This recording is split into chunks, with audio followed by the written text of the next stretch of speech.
Good morning po. Ako po si Brother CJ po. Ayan. So, ako po si Brother CJ.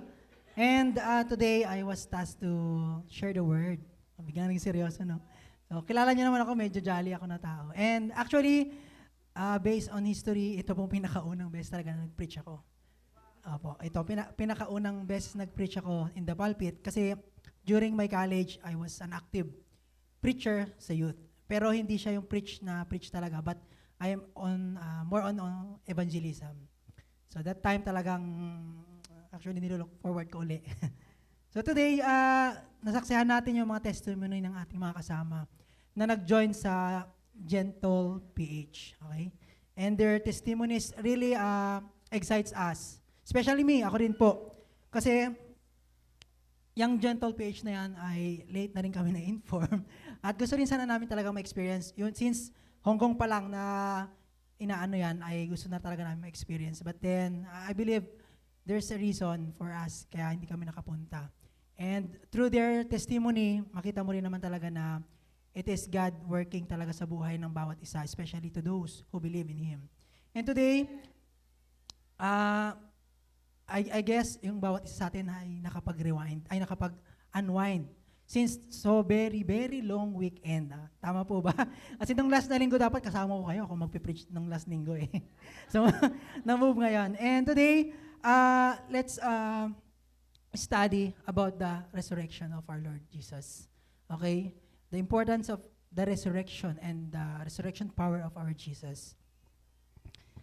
So, this month, actually last week din, we celebrated, halos nationwide or worldwide, celebrated the resurrection of our Jesus Christ. But then, if we look into it, may mga iba-ibang way kung paano i-celebrate. Yung iba, punta sa beach, yung iba nagpenitensya, and some, pumunta sa Gentle, di ba? So makita natin iba-ibang, iba-iba talaga yung celebration nila. But then, we should know kung ano ba talaga ang purpose, ano ba talaga ang importance nitong resurrection na to. Especially to us individual, to us believer of Christ. And today, let us study the importance of this resurrection power of Christ.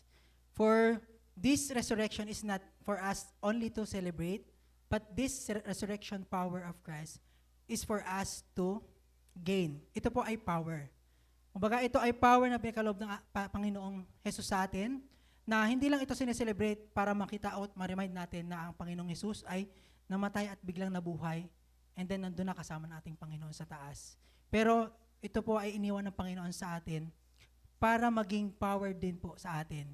Sapagkat itong resurrection na pinakalob ng Panginoon sa atin, it is one of the very important weapon na pwede po nating kasakasama everyday. Sapagkat, sabi nga po sa Bible, ang mundo po ay punong-puno ng pait, ang dami pong mga karanasan na hindi natin lubos akalain na mga experience natin na hanggat maaari ay gusto nating iwasan. But then, because of this Jesus resurrection power, we know and we believe na there's hope na despite na meron tayong mga pinagdaraanan, ay alam natin that we are in line doon sa path na kung saan we are being called by our God. And today, makita rin natin yung isang sharing po yung kay Brother Matt. Makita rin natin kung paano na niya na-experience yung Jesus resurrection power. Na despite yung napagdaanan niya, biruin mo sa 5 years na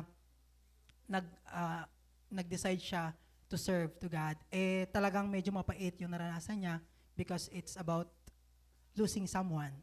And today, when we study about resurrection, there are two story in the Bible na we can say na nandun na makikita natin yung about sa resurrection. And it is the resurrection of Lazarus and resurrection of our Jesus Christ.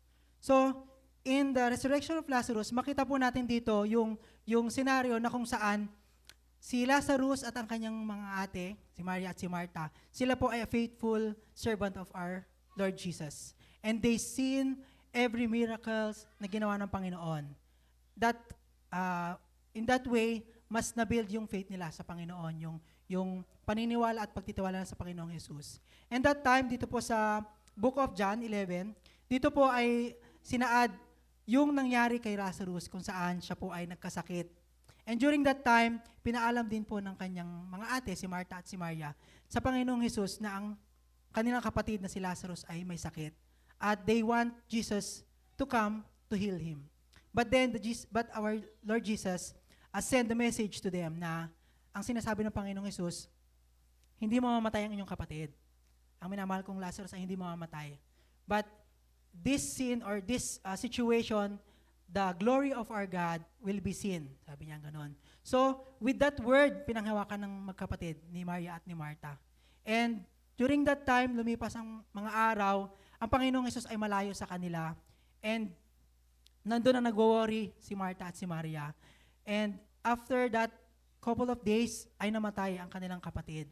So maraming questions sa puso nila na bakit kinailangan pang lumayo ng Panginoon, bakit hindi na lang niya pinuntahan agad-agad simula nung nag-send sila ng message. Bakit kailangan na mamatay? Actually, nakita naman na nila kung paano ang Panginoong Jesus ay kumilos. Sapagkat nasasaad sa Bible, may pinagaling ang Panginoon, hindi lang blind, pero may ginising ang Panginoon sa pagkakamatay, which is yung batang babae.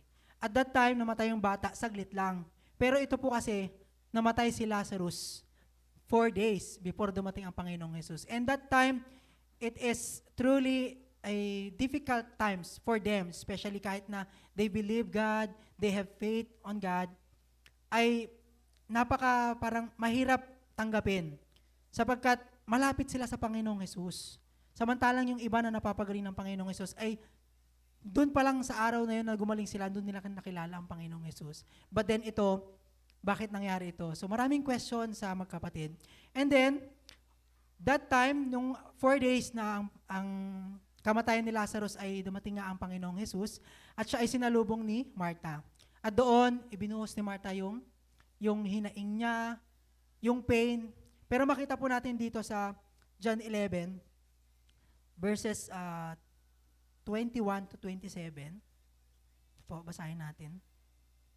Sabi niya po dito, Lord, Martha said to Jesus, if you have been here by my brother would not have died. But I know that even now God will give you whatever you ask. Jesus said to her, your brother will rise again. Martha answered, I know he will rise again in the resurrection at the last day. So makita po natin na despite na kinwestiyon niya ang Panginoong Jesus, bakit nangyari yun? Bakit kinailangan madelay pa ang Panginoon sa pagpunta? Pero nandoon na inaccept pa rin niya yung katotohanan na namatay yung kanyang kapatid. But then, with the faith na meron siya, ang pinapanghawakan niya na ang kapatid niya ay mabubuhay in the last days, which is yung resurrection na sinasabi dyan. But then, tumugon po ang ating Panginoong Jesus at sinabi niya na ang iyong kapatid ay mabubuhay. At yung tugon nga po ni Martha, na opo, Panginoong Jesus, mabubuhay siya in the last days. But then, yung mga sumunod na talata po, sabi po ng Panginoong Jesus, Jesus said to her, I am the resurrection and the life. He who believes in me will live, even though he dies. And whoever lives and believes in me will never die. Do you believe this? Sabi niya kay Martha, sabi ng Panginoong Jesus. So makita po natin dito sa passage na to, may dalawa siyang pino-point out, na sabi niya po dito, ang Panginoong Jesus po ang resurrection at ang buhay. So makita po natin, ano ba yung resurrection? Ang resurrection po, ito yung muling pagkabuhay. So ikaw ay namatay at nabuhay. So this time po, parang gustong ipaunawa ng Panginoong Jesus kay Martha, na yung sinabi po ng Panginoon, yung pangako ng Panginoon na ang iyong kapatid ay hindi mamamatay, dito po sinabi niya na, I am the resurrection and the life. Who believes in me, though he may die, he shall live. Yan po yung sinasabi ng Panginoong Jesus. And that time, inaccept po ito. Tinanong kasi ng Panginoon kay Martha, do you believe on this? Sabi niya. And then with the faith na meron ang kanyang servant, si Martha, tumugon po si Martha na sinasabi niya na, yes, Lord, I believe on you. You are the Messiah that was brought here on earth to save us. So that time, makita po natin yung faith na meron kay Martha na despite na nag-grieve siya, despite na broken-hearted siya because of the loss na meron siya, makita po natin na hindi naging naging reason yon para sa kanya tumalikod sa Panginoong Jesus. But then, nandoon na nagtiwala pa rin siya sa Panginoon. And because of that, anong ginawa ng Panginoong Jesus? Tinawag ni Martha si Maria at pinuntahan nila yung tomb o yung pinakalibingan ni Lazarus. And that time, pumunta sila at tinawag ng Panginoong Jesus yung mga kasama nila na tanggalin yung stone doon sa ano. Kasi yung karaniwang libingan po ay may stone sa harap. So talagang hindi makakapasok kung sino man ang gustong pumasok doon o kung meron mang na-trap doon, mahirap talagang lumabas. Siyempre, patay na yun. Hindi na talaga makakalabas yun. So, makita natin na talagang totally wala ng life kay Lazarus that time. Wala na talagang life. And yung sisters niya, si Maria at Martha, they accepted it. Na ang life na meron si Lazarus later on will be the eternal life with Jesus Christ. But then, here, because of the faith na meron sa magkapatid kay Maria at Martha, because they believe whatever Jesus had said, ang Panginoong Diyos ay kumilos at sinabi niya, tanggalin niyo ang bato sa libingan ni Lazarus. Kung ako naman, di ba, kung tayo, sa panahon natin ngayon, makita natin na may pupunta sa libingan ng ating mga mahal, tapos ipapabukas, 4 days na. So anong iisipin natin? Siyempre, una sa lahat, mababastusan tayo. Tama po ba? Kasi parang bastos na yun sa panahon natin ngayon, di ba? Kasi nananahimik na yung bangkay doon, pinag-pray na nga natin, hinayaan na natin doon, tapos bigla mong bubuksan. So, yung tao na gano'n na parang questionin natin, lalo kung walang faith, walang believe sa Panginoon, talagang makikita mo na napaka-imposible. Bakit kailangan pa? But because, sabi nga ng Panginoon, for them to experience the glory of God, they must believe. And with that belief or with that faith na meron doon sa magkapatid, they was able to experience that glory of God. And that glory of God is the resurrection of their brother, ni Lazarus. So nabuhay po si Lazarus nung tinawag siya ng Panginoon na, Lazarus, come out. So lumabas po si Lazarus that time. At makita natin na ang bawat isa rin po na nakasaksi doon ay talagang na-amaze. Na-amaze po. At meron din mga iba na, syempre, lagi po nandyan yung mga kontrabida.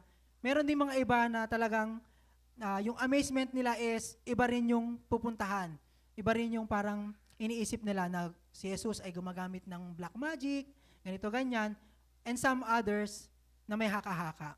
But then makita po natin dito, not because of the faith na meron sila, ay nasaksihan nila yung power ng Panginoon, yung glory ng Panginoon, which is the resurrection power of Christ sa buhay ni Lazarus. So makita po natin dito na for us to be able to experience this power of resurrection, there is something na hinahanap ang Panginoon sa puso natin, sa isip natin, which is the faith, yung magtiwala tayo at manampalataya. Kasi sa buhay natin ngayon, marami tayong pinapagdaanan. Actually, marami talaga. Especially ngayon, hindi na tayo, parang maraming mga happenings na dumating nitong pagpasok ng taon. May crisis tayong nararanasan na hindi lang isa, bagkus buong mundo ang nakakaranas nito. So parang ang hirap niyang tanggapin na kung paano ba tayo mamumuhay ng maayos dito sa mundo dahil dito sa crisis na to. But then, makita po natin na ang sabi ng Panginoon, for us to experience a life na merong peace, a life na punong-puno ng kagaanan. Hindi naman sobrang gaan, pero yung makikita mo na buhay ba talaga? Kasi yung iba kasi na nabubuhay ngayon, parang buhay lang, pero alam mo yun, parang sa isip nila, gusto na lang nila magpakamatay. May mga ganyang pagkakataon. Pero sa atin, we are looking for a life na talagang worth living. So ito yung nais ng Panginoon sa atin. But then, sabi ng Panginoon, for us to experience that, we must believe. Diba? May mga bagay kasi na pag nakita lang natin, saka lang tayo maniniwala. Di po ba? And on that scenario, parang expected lang tayo. Kumbaga, witness lang tayo. Iba kasi ang experience, pag ikaw mismo naka-experience, nakita mo lang. So in this part, makita po natin na yung faith nila mismo, sila ang nakaranas nung power of resurrection ng Panginoong Jesus. And then that time din po kasama po kasi ni Jesus ang kanyang mga disipulo. So makikita rin po natin na some of the story of the early ministry ng Panginoong Jesus, lagi niyang kasama ang mga disciple. But makikita rin po kasi natin na during that time ay hindi buo yung faith ng mga disciple. So during that time po na binuhay ng Panginoong Jesus si Lazarus, may mga disciple po siyang kasama dyan. And that time, they experienced it, they witnessed it, but they was amazed at nagtatanong. Ibig sabihin kasi nagtatanong parang meron kang doubt paano nangyari yon? Samantalang kasama nila ang Panginoong Jesus right from the start, may mga binuhay ang Panginoon, may mga ginawa ang Panginoon, which is parang sapat na sana for them to believe. But that time, hindi po sila niniwala. And then, times goes by po, yan, sa resurrection ni Lazarus, when Mary and Martha experienced that, their faith grow. Okay? Nag-improve yung faith ng magkapatid. At during that time kasi rin po, ay unti-unti na rin pong lumalapit yung time na si Jesus po ay makukrucify at mamamatay. But before that time, yun pong pagkamatay ng Panginoong Jesus, ay ilang beses na rin po niya ang sinabi sa disipulo niya, including sina Martha and sina Maria. So, because of this resurrection of Lazarus, it is a way or it is a sign for them to believe on what to come, especially yung sa pagkamatay nga po ng Panginoong Jesus. And nung namatay na po ang Panginoong Jesus, actually before pa lang po mamatay ang Panginoong Jesus, makita po natin yung naging buhay ni Martha, ni Maria at ng mga disipulo. Nung time po na si Jesus po ay grinab nila, kinuha nila, nandun pa rin po yung pagsunod ni na Martha. Hindi po nila iniwanan yung faith nila sa Panginoong Jesus. Pumunta po sila kung saan pinunta si Jesus, nanood sila kung paano pinahirapan si Jesus, but then yung mga disciple po, makikita po natin, unti-unti silang nagsiwalaan because of the unbelief. Na even yung si Peter po, even those disciple na talagang halos maging kanang kamay na ng Panginoong Jesus, si Peter po, dininay niya ang Panginoong Jesus during that time. So, makita po natin na there is unbelief sa mga disciple during that time. And because of that, hindi po talaga totally nila na-experience or na-encounter yung Jesus' resurrection power during the time of Lazarus pa lang po. Which is si Mary and si Martha pa lang ang talagang totally naka-accept at nakaranas first hand nun. Kasi sila may paniniwala, sila nagtiwala, may faith, they believe that this Jesus, He can give life doon sa kanilang kapatid. Na yung una pa nga, sabi ko nga po sa inyo kanina, na in-interpret nila na yung life na yon is for the eternal, soon to come. Pero yung binigay ng Panginoon, because of the faith that they have, muli niyang binuhay on the spot yung kapatid nila. So talagang makita mo talaga na may epekto talaga po dun sa magkapatid na babae. Na yung faith nila, talagang ibinuhos nila sa Panginoon. Na despite na may persecution, hindi po nila dinanay ang Panginoong Jesus. Na pwede sanang maging sila maisama rin po sa crucifixion, maging sila pwedeng maisama sa maparusahan, which is yun po ang kinakatakutan ng mga disipulo. So makita po natin dito na nung si Jesus po ay namatay at nilibing, then after 3 days, itong magkapatid na po ito ay they expect talaga po ang Panginoong Hesus will resurrect. Because yun nga po, naniniwala sila sa Panginoong Hesus, sa salita ng Panginoong Hesus na sabi niya po doon na after the crucifixion of the Son of God, He will resurrect after 3 days. So, hindi man po alam ni na Martha, ni na Maria kung paano, anong paraan mabubuhay ang Panginoong Hesus. Kasi nga, nung nabuhay po si Lazarus, ang Panginoong Hesus po ang tumawag. Ngayon, syempre, yung dalawang magkapatid, isipin nila ba, sino bang tatawag sa Panginoon para mabuhay? Di po ba? But then makita po natin, it is Jesus. Sabi niya po doon sa passage na Jesus rose. Pero dito, tinawagan niya po si Lazarus. So makita po natin yung pagkakaiba ng resurrection ni Lazarus tsaka ni Jesus. So makita po natin na yung resurrection po ng Panginoong Jesus, wala ni isa sa mga disipulo niya ang tumawag sa kanya. But there is Mary and Martha who is expecting na ang Panginoong Jesus talaga ay mabubuhay because of their belief sa Panginoong Jesus. And during that time, na na-receive nila yung faith na yon, na-receive nila yung resurrection power of Jesus Christ during the time of Lazarus, pinanindigan nila yung pananampalataya nila na during na ang Panginoong Hesus ay nabuhay, sila po mismong dalawa ang pumunta sa mga disipulo para ibalita na ang Panginoong Hesus ay muling nabuhay. At makita rin po natin na during that time, may mga disciple po ang Panginoong Hesus na hindi pa rin po talaga naniniwala na ang Panginoong Hesus ay nabuhay. Unless makita po nila on their own eyes. Mahawakan nila on their own eyes. So, yung time po na yan, makita po natin yung diferensya ng may paniniwala sa may doubt. Na talagang hindi mo makita yung buhay doon sa mga disipulo kasi tumago sila. Ang buhay po kasi, makikita natin, a life is, masasabi nating buhay kapag you have freedom, you have joy, peace.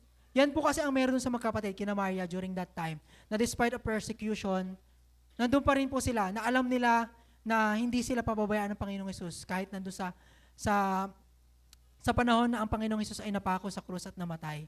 Pero itong mga disipulo na to, natakot sila sa kamatayan. Hindi sila natakot sa Panginoong Hesus, hindi sila naniwala sa Panginoong Hesus na babalik ang Panginoong Hesus pagkatapos ng kamatayan niya. So makita natin na yung unbelief doon sa mga disipulo is it really turned their back doon sa faith sa Panginoon. But then itong dalawa, si Martha at Maria, nandun po yung talaga they received the power of the resurrection ng Panginoong Jesus. And then, makita po natin dito na when you experience, sabi niya nga po dito, when you experience this power of resurrection of God, truly, yung fear na pwedeng maranasan natin, yung doubt na pwedeng maging katanungan sa puso natin ay mawawala. Yun po nangyari dun sa magkapatid. That even itong si Lazarus po mismo, naranasan niya po yung resurrection power of our Christ. He became a living testimony of this glory ng Panginoon, of this resurrection ng Panginoon. Na, nung time na yan po, yan pa lang po yung time na nung na-resurrect ang Panginoon at nagpakita siya sa mga disipulo, dun pa lang po naniwala yung mga disciple. So, nandun yung fear sa mga disciple, tumatago sila, ayaw nilang magpakita sa ibang tao kasi baka nga makasama sila sa pagkamatay ni Jesus. So, nung na-resurrect ang Panginoong Jesus po, nagpakita siya sa mga disipulo, that's the only time na naniwala yung mga disciple. And during that time, makita po natin na nung inaccept nila yung resurrection ng Panginoon ay totoo, may nabago po sa buhay nila. May nabago po. Paano po nasabi may nabago? Sapagkat nung ang Panginoong Hesus ay na-resurrect, nagpakita siya sa mga disipulo, hindi pa masyadong na-recognize ng mga disciples si Jesus nung mga unang araw. But then, unti-unti nilang nakakilala ang Panginoong Hesus hanggang sa inaccept nila na yung resurrection ng Panginoon ay totoo. No, after nun, si Jesus ay tinawag na ng Panginoon. And before ang Panginoong Jesus ay nag-ascend, sinabi po ng Panginoong Jesus na sa mga disciple niya na maghintay kayo dito sapagkat merong isusugo ang Panginoon para samahan kayo to continue the faith, to continue the ministry, because ginawa na po ng Panginoon yung pinakaunang kailangan gawin, which is yung crucifixion and yung pagkamatay at muling pagkabuhay for the word to be saved. So, during that time, nung naniwala po ang mga disipulo, makita po natin na hindi po sila nagwatak-watak after na nawala ang Panginoong Hesus. But then, because of the belief, because of the acceptance na meron nga pong resurrection na nangyari sa Panginoong Hesus, nagsama-sama po sila, they waited until this Holy Spirit na sinasabi ng Panginoon ay ipagkaloob sa kanila. And during that time, nung pinagkaloob ng Panginoon ang Holy Spirit sa mga disciple, their life turn around. Nagkaroon ng turn around sa buhay nila that even si Peter po, makita po natin later on in the other book, makita po natin how mightily moved ang Holy Spirit sa buhay ni Peter na parang si Peter po ay naging isang katulad din po ni Jesus Christ. Ang daming mighty works na ginawa si Peter. And During that time, hindi naman po nawala yung persecution during that time. Pero makita po natin ang diferensya na nung naniwala ang mga disipulo ng Panginoon sa Kanya na siya ay na-resurrect, na totoo yung sinabi ng Panginoon na there is resurrection after 3 days. Makita po natin na yung buhay po ng mga disciple nung time na pinipersecute ang Panginoon, na tumatago sila, natatakot sila na mamatay, but then after accepting this Jesus' resurrection power, they began to deny yung power of death. Na hindi po sila natatakot na mamatay. Bakit po? Because the resurrection power of Christ, isa rin po ito na ang kanyang parang fruit is eternal life. Okay, eternal life. Which is nabanggit nga po kanina ng Panginoong Jesus that I am the resurrection and the life. He who believes in me will live even though he dies, and whoever lives and believes in me will never die. So ito po yung pinaniwalaan ng mga disipulo after na inaccept nila yung resurrection ng Panginoong Jesus.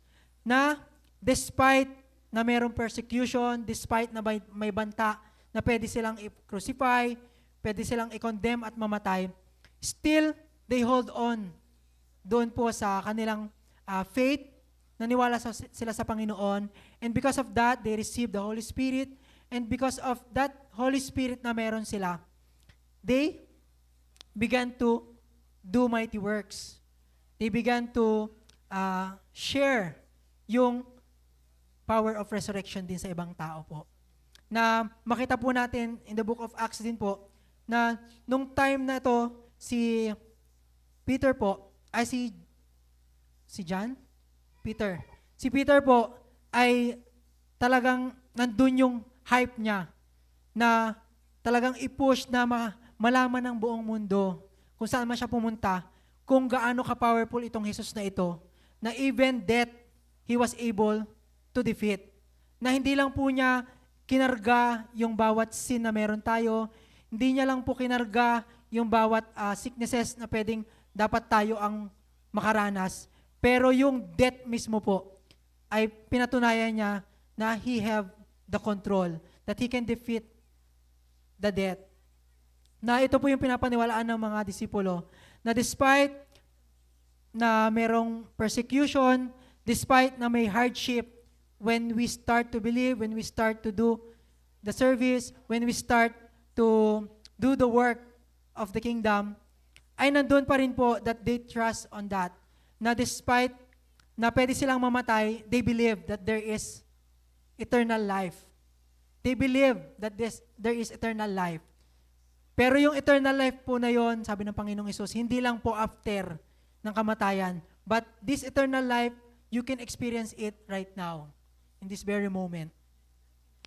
Malaman po natin na itong eternal life po kasi na ito yung eternal life na kung susumahin, ito po yung sinabi ni Martha kanina na afterlife. Kasi yung eternal life na alam ni Martha po is sa heaven. So may joy, may peace, may satisfaction. Ngayon, kay-questionin natin, paano natin ma-experience itong eternal life habang nabubuhay tayo sa mundong ito na punong-puno ng kahirapan, punong-puno ng sacrifices, paano? Pero sabi po ng Panginoong Hesus, if we believe, we shall experience this kind of life, this eternal life, because the Lord Jesus Christ give us this resurrection power. Na itong resurrection power na po ito, ang magbibigay sa atin ng strength, magpupush sa atin despite of hardship, ito po yung magbibigay sa atin ng hope na ano man po ang mangyari, we can rest assured na nandyan po ang Panginoong Hesus na sinasamahan tayo, na hindi po tayong kayang galawin ng kaaway, sapagkat nagawa niya na pong talunin ng kaaway, doon pa lang po sa krus, na maging ang kamatayan po, pinakita niya po kay Lazarus na binuhay niya, na maging siya mismo po ay nabuhay at nagkaroon ng eternal life. So there's hope to us na believer ng Panginoong Hesus, na ano man po ang pinapagdaanan natin marahil ngayon, sa panahon ngayon, meron po tayong mga karga-kargang mga bagahe, maybe in our family, or even in our work, na sometimes makita natin na parang hindi mo masabi yung definasyon ng buhay. Ito ba talaga yung life, Lord, na meron ako dapat dito sa mundo? But then, makita natin na sabi po ng Panginoon, if you believe, you shall experience this kind of life. Ito po yung kinakailangan po natin sa araw na ito na maintindihan na for us to experience this kind of resurrection power of Christ, kailangan po nating maniwala. At ito pong resurrection power of Christ, ito po ay hindi lang po minsan na mangyayari sa buhay natin na nung nakilala natin Panginoon, hindi po. But this power is for daily use po. For daily use. Kasi ang mga galawan ng kaaway, araw-araw po nandyan. Ang kahirapan, araw-araw nandyan. So kung wala po tayo nitong power na to, talagang madidrain, talagang maiisip natin na meron po bang kahulugan ang buhay. Di po ba? And maging sa buhay ko din po, ako po ay nakakilala sa Panginoong Jesus during my college time. And during that time, hindi ko naman po totally ganun kakilala ang Panginoon. Kasi in-invite lang din po ako. Nireceive ko ang Panginoon, but it is merely knowing God during that time. Until na unti-unti pong mas napalapit ako sa Panginoon, I experience yung pagkilos ng Panginoon tulad ng mga disipulo. They see miracles. Kasi itong mga miracles na ito, hindi lang naman po nung panahon ng Panginoong Jesus. But then, in the very moment, in the present, in the future, we will surely see and witness miracles that comes from the Lord. And during that time po, ay unti-unting nabibuild yung faith sa akin. Unti-unting mas lumalalim yung pag-unawa ko sa Panginoon, mas napapalapit ako sa Panginoon, at yung pananampalataya ko po ay talagang unti-unting nabubuo. Until such time na graduate po ako at nasaksihan ko ang realidad ng buhay kasi po, pag estudyante ka, makita po natin na walang masyadong ganun ka-pressure except yung mga professor, parang ganun, di ba? Pero nung pagka-graduate ko, nung nagkaroon na po ako ng work, that's the time na it's a next stage na kung saan makita mo yung oppression din ng kaaway, makita mo yung presence ng kaaway ay talagang unti-unting lumalakas sapagkat marami na nga pong mga nagbago. And during that time, napunta po ako dito sa Manila. Ang akala ko, mabilis lang ang paghahanap ng trabaho, madali lang maghanap ng trabaho, na pag naniwala ka sa Panginoon, sabi nga po doon, we claim that we are the head and not the tail. So marami po akong pinasukan na trabaho, hindi ako natanggap. Until nung natanggap po ako, hindi ko rin naman masyadong nasabi na masaya. Kasi parang hindi yun yung joy na gusto kong gawin tong trabaho na to. So, sinubukan ko na maghanap ng another job. And during that time, connected ako sa church. Nagsaserve ako sa church. Ginagawa ko yung part ko. And during that time, napasok po ako sa trabaho sa Bulacan. And for me to attend the church during that time, I have to travel at least 4 hours. 4 hours ata po yun. Pero hindi po yun tuwing linggo, tuwing Friday. So Friday pa lang po umaalis na ako sa Bulacan.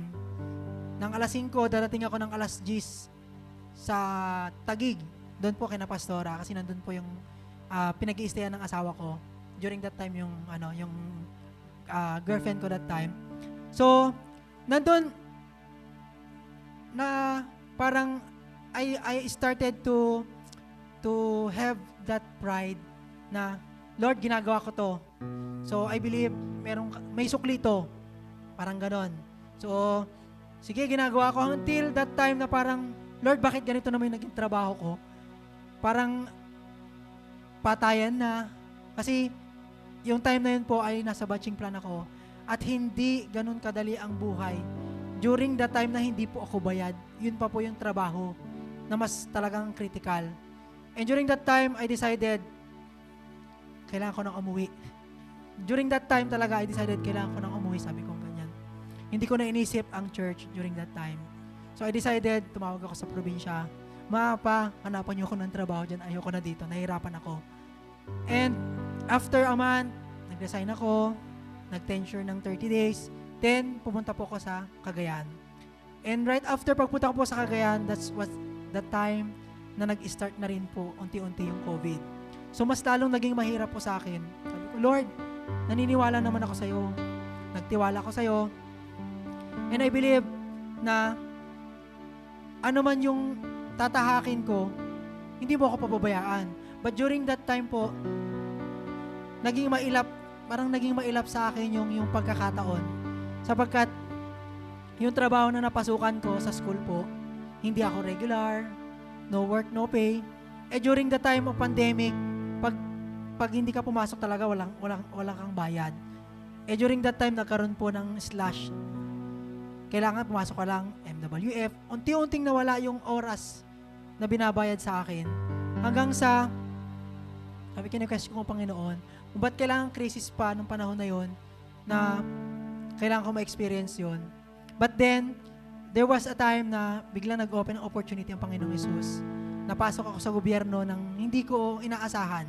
Sapagkat si Mrs. ko nga po, inatak ko lang din po dito from Manila papunta sa Cagayan para magtrabaho. And then, siya po talaga ang mag-a-apply. But then, nagkaroon ng parang hindi ko rin alam kung paano nangyari. So, nag-apply na lang, sumabay lang din po ako nag-apply. Pero ako po nakuha at hindi siya. And during that time, sabi ko, siguro naman unti-unti ma-build ko yung faith ko sa Panginoon. Unti-unti ma-renew yung faith ko sa Panginoon. But then, nung pumasok po ako sa government, naging BFP po ako, sabi ko, maganda to, meron akong sapat na oras kasi po ako, 7 days off, 7 days duty. So kala ko that time, magkakaroon ako ng time sa Panginoon para mas lalo akong lumalim sa aking pananampalataya. But then, unfortunately, every Sunday na nagjo-duty ako, ang hirap mag-online. Every Sunday na naka-off ako, inaantok ako kasi sobrang pagod.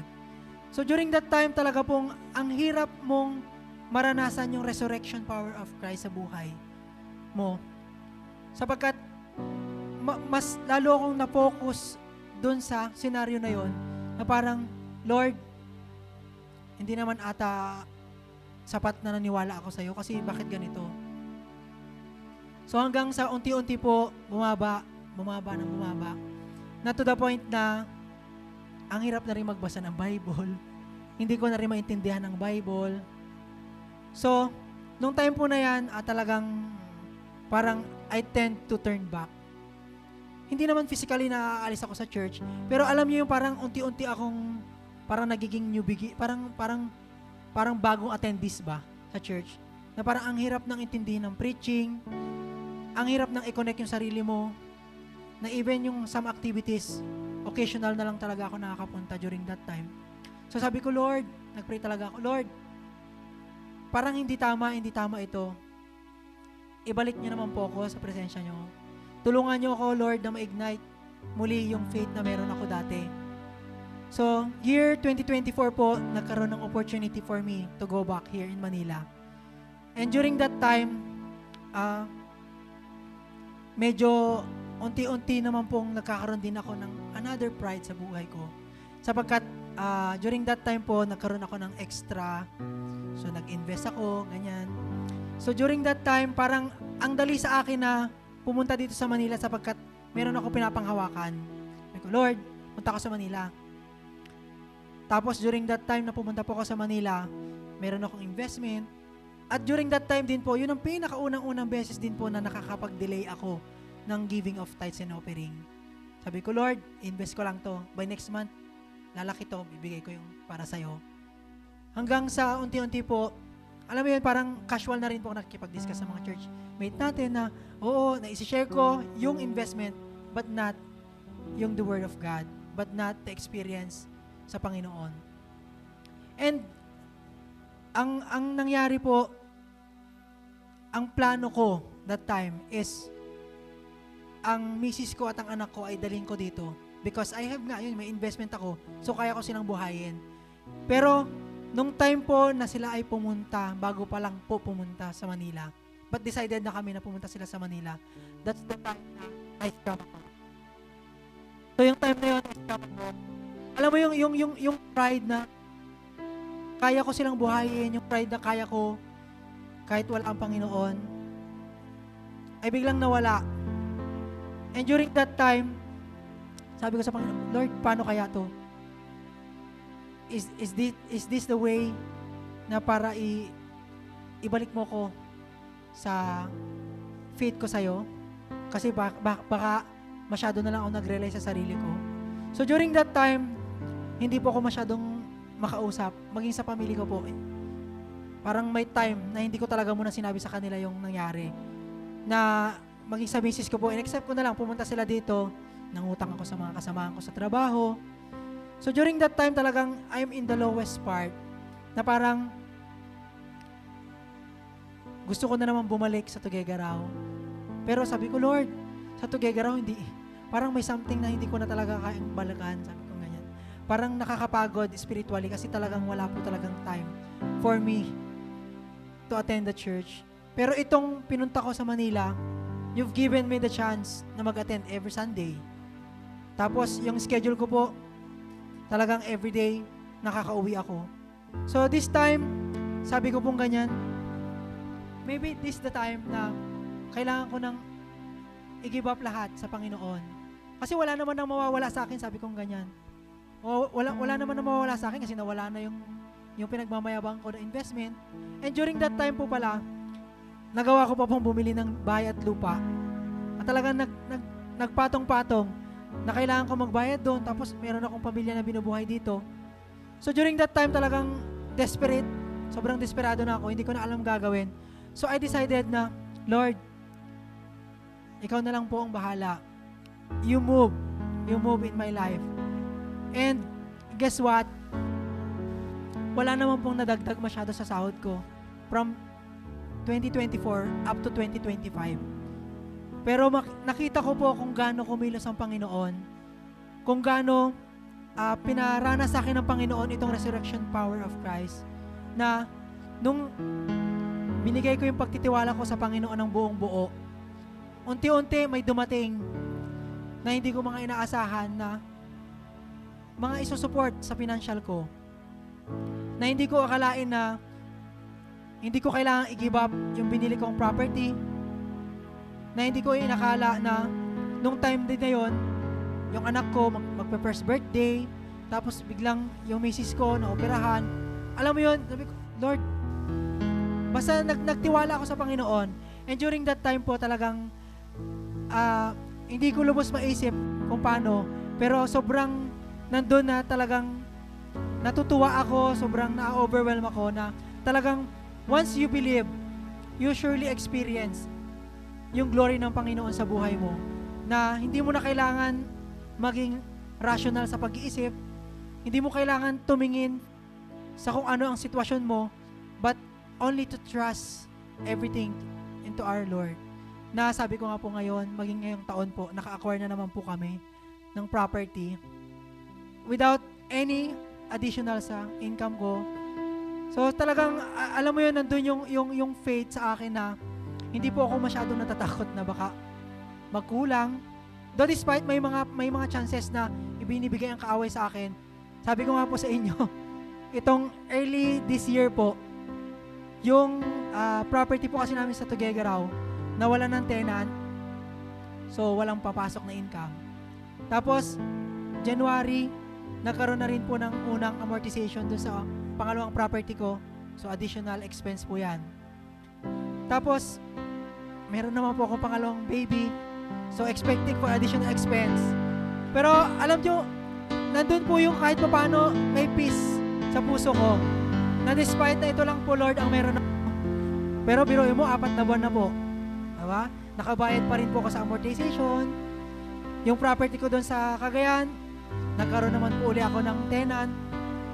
Tapos kahit pa paano, si Mrs. po, napapacheck up ko, may libre doon sa isang hospital, sa clinic, magkano lang din po nababayaran.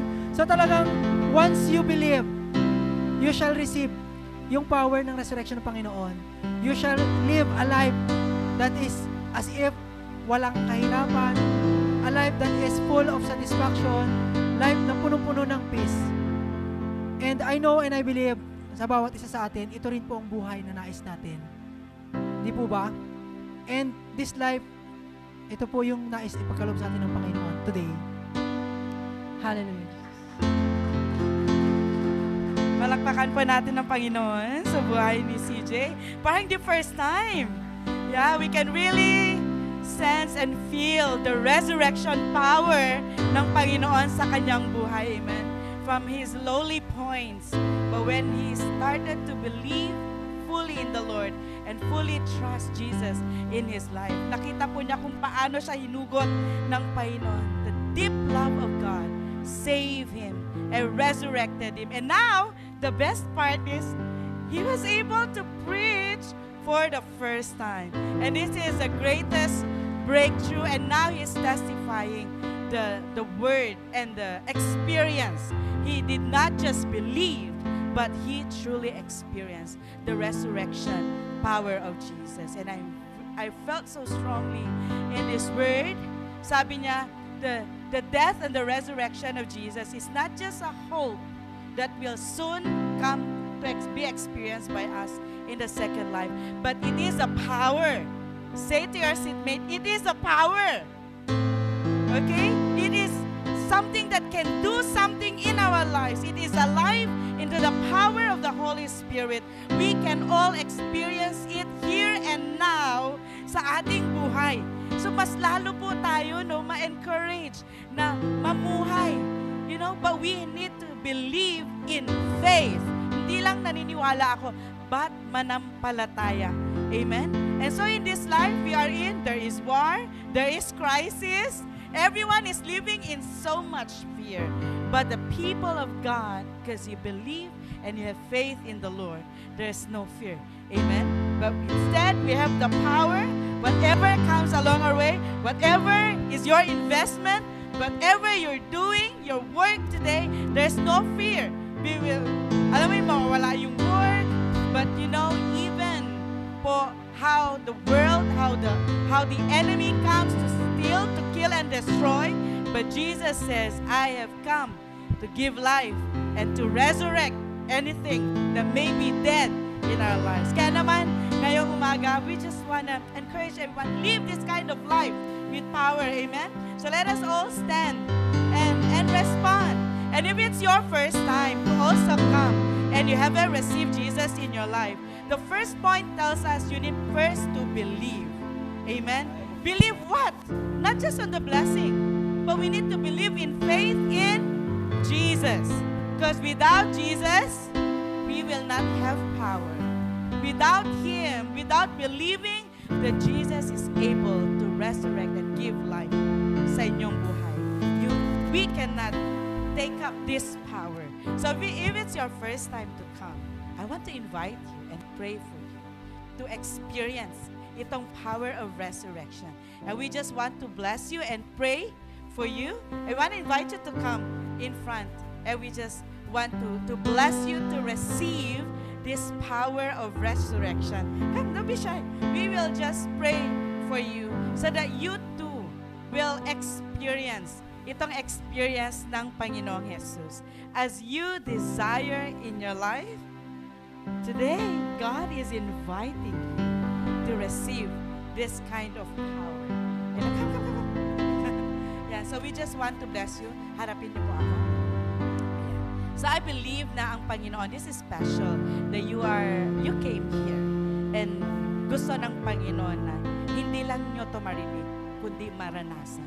Yung na-testify, yung mga kwento kanina, the Lord also wants you to experience that. And so today, I want to invite you to pray with me. As you close your eyes, I want you to pray after me to receive Jesus. Kasi siya lang ang may kaya. He is the only way para sa atin at tayo ay maligtas. Amen? So now we pray, Panginoon, narito po ako sa iyong harapan. Maraming salamat dahil sa araw na ito, sinasabi mo, ikaw ang pagkabuhay at maging ang buhay. Panginoon, alam mo kung paano po ako namuhay sa nakaraan. Kung paano ding nabuhay ako na sa makamundo, Panginoon, na bagay. Subalit ngayon, binubuksan ko ang aking puso. Inimbitahan kita upang aking maging Diyos at tagapagligtas. Jesus, ikaw ang maging buhay sa akin. At simula sa araw na ito, Simula sa araw. hayaan mo Hayaan na ikaw ang manguna sa na akin. ikaw mga isa. At tanggapin ko ang buhay na iyong pinangako. Lord, I thank you so much. Lord, I pray right now for my brothers and sisters sa kanilang pag-receive sa inyo, Panginoon. Lord, I release the power, Lord, of your resurrection to be upon them, Panginoon. Anuman sa kanilang buhay ngayon, ang marahil sila ay nahirapan, marahil, Panginoon, ay nararanasan nila, Panginoon, ang kawalan o kamatayan o kahirapan. But Lord God, today as they receive you, let that resurrection power be real, Panginoon, sa kanilang buhay. And I release the power of the Holy Spirit to work in their lives na simula sa araw na ito, Panginoon, wala nang takot, Panginoon, kundi full of hope and full of faith. They can live this life to experience, Lord, this power that comes from you. I bless them. In the name of Jesus, I pray. Amen and amen. God bless and welcome to the family. And today, we want to receive. Amen. You can sing just short one, and we receive.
alive, Panginoon, in our life. Even now, even here, right now. Lord, we are thankful, God, for through you, we can have the power to have life, to live life, Panginoon, at this moment. Today, brothers and sisters, maybe in our lives, you know, there's so many things that we are experiencing. Death in our relationship, marahil we feel powerless in our lives. Even when we look at the crisis today, we feel helpless and hopeless. Lord, meron pa ba akong job in the future? Lord, meron pa bang future for my next generation? And there's so many fears in our lives. But today, the first point tells us we need to believe in faith. And how can we believe in faith? How can we see that if we believe in faith? Is how we live our lives. Are we living in fear? Are we always living in doubt? Are we trying to work hard because we're so fearful of the future? We need to work hard. Kasi, there's no one we can rely on, and we have to save ourselves in work, or maybe in our lives. We have to live so free. Mamamatay din naman tayo. So I have to experience everything, live life according to how I want it. But today, God is saying to us, there is a life and a true life that comes in Him. And here, right now, we can experience that life, and even in the second life. But we have to believe and receive it. And we need the power of the Spirit to truly believe. Lord, you see the world that we are living in right now. You see the fear. Lord, when we look around us, there's so much fear. There's so many voices in the world that is always based on fear, always based in hopelessness, Lord. And we look at our life today, Lord, we feel helpless sometimes. But God, today we want to receive your word. We want to stand and enter into this truth, Lord. Like how Martha and Mary, even if this is what they are experiencing, even if this is what they are seeing in their naked eye, but they choose to believe. We choose to believe. Today we want to pray for us. Lord, we want to choose to believe. Lord, we need your Spirit. Today, whatever we may be feeling right now, we can be real before God and allow the Lord and the Spirit to come into our lives, that we may have faith, that we could receive faith. We can believe by faith sa ating buhay, and we can break free, break through from all fears. Today, we just pray. Whatever may be in our lives, marahil ay naranasan po natin na we don't have hope in this part of our lives. Maybe even our spiritual lives, our ministry, our relationship, our work. But today, allow the Lord to open our eyes like Mary. Open our spiritual eyes, Father. Open our hearts to believe.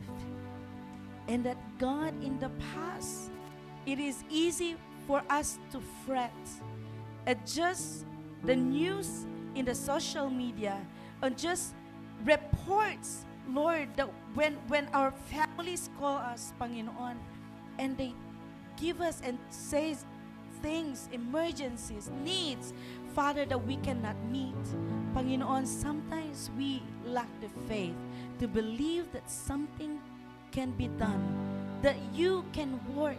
The moments in our lives that we try it on our own, God, at minsan nakakalimutan po namin kayo sa aming buhay. And that, God, we just work so hard and do things on our own. But Lord God, we forget that we have the power through you, not through us, not on our own strength and might, but through your death and your resurrection in the cross. We have the power.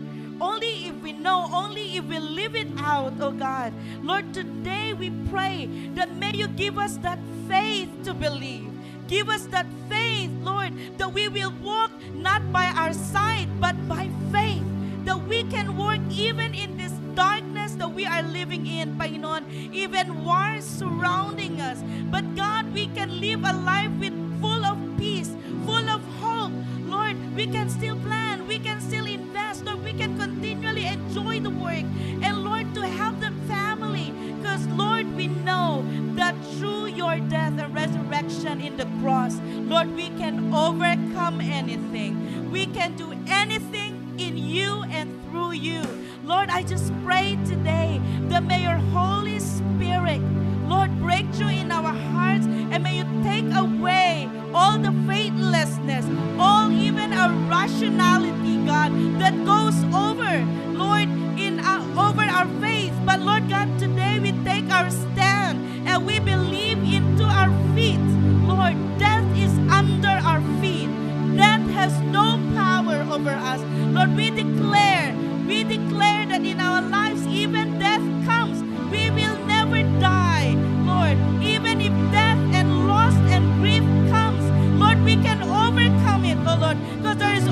a hope in your resurrection. There is always power in what you did in the cross. And so that God, today, we can stand in confidence because the power of death is under your feet, Jesus. And we as the body of Christ, Lord, we trample the power of death, oh God, in our lives. And that God, we don't need to be discouraged. For God, now, here and now, and in eternity, God, there is a hope of life. And there is a power of life. Today, we take this power. If we believe, we receive it. Amen. Do you believe that you can have the power of resurrection? Amen. And so today, we take up this power and we release life over whatever maybe is dying sa ating buhay. Maybe our faith, our finances. Today, in our mouth, there is power in your words, and we declare it.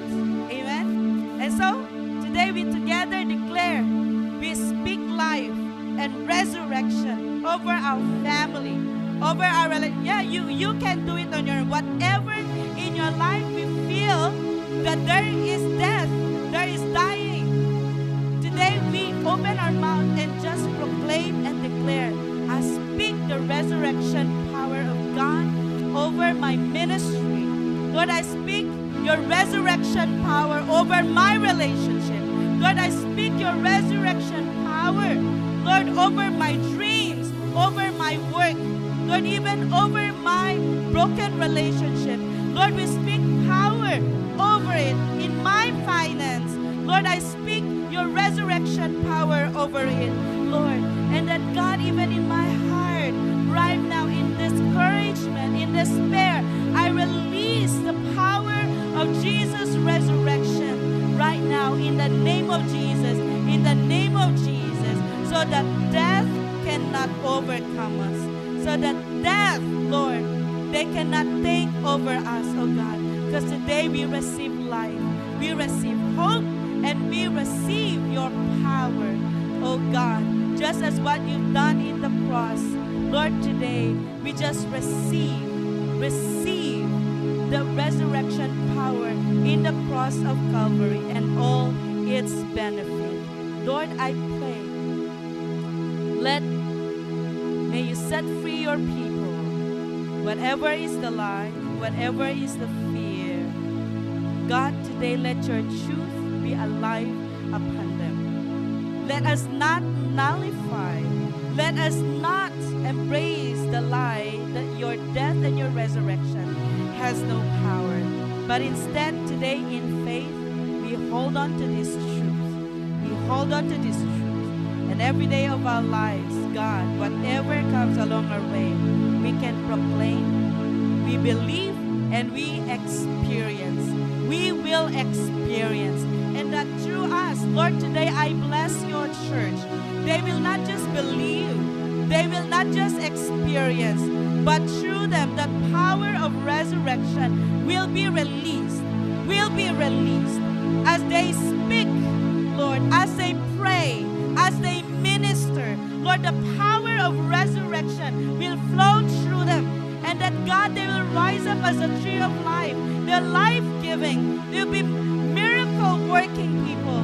Oh Lord, that through them, God, we will no longer see Jesus resurrecting, God, because you have done it thousands of years ago.